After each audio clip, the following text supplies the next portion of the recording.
Well, excuse the noise, that's my central heating boiler sort of firing up because it's actually not very warm up there.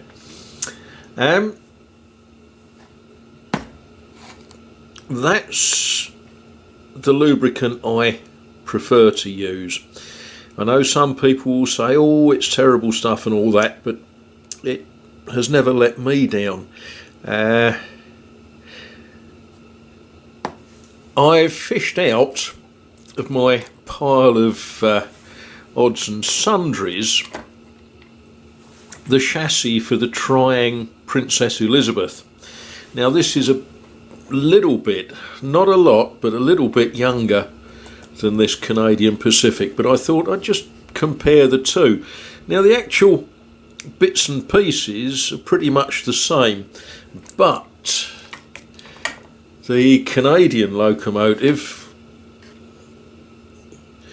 or the Transcontinental or whatever it's called, has got rather different valve gear. And I was looking closely at this, and I don't know if the camera will capture it. Right, let's see.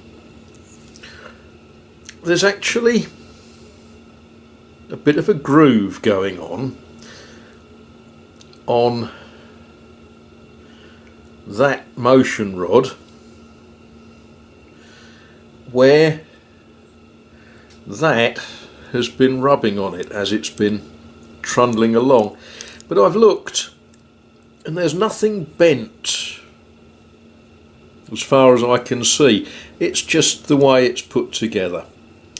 And I think with just a little lubrication, this motion will be absolutely fine. I think.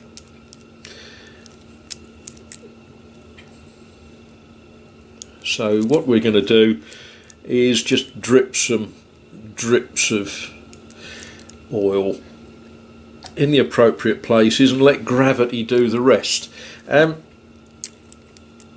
was looking at these, and I think they would benefit from being cleaned with a mild, very, very mild, gentle abrasives, just to get better electric contact going on. So there we are. Right, while I've got oil in mind, what I am going to do is I'm going to apply some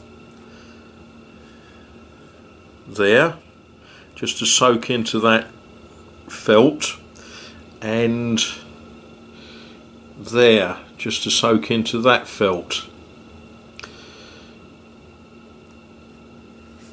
I find that helps these motors run a lot happier. Feeling this, I can feel that there doesn't seem to be too much wrong with the magnet, but I am going to pull the magnet out and zap it. On these motors, it's a simple job just to undo that nut, pull that brass machine bolt out, pop the magnet out, and then we can remagnetise it, and I'll show you how to do that later.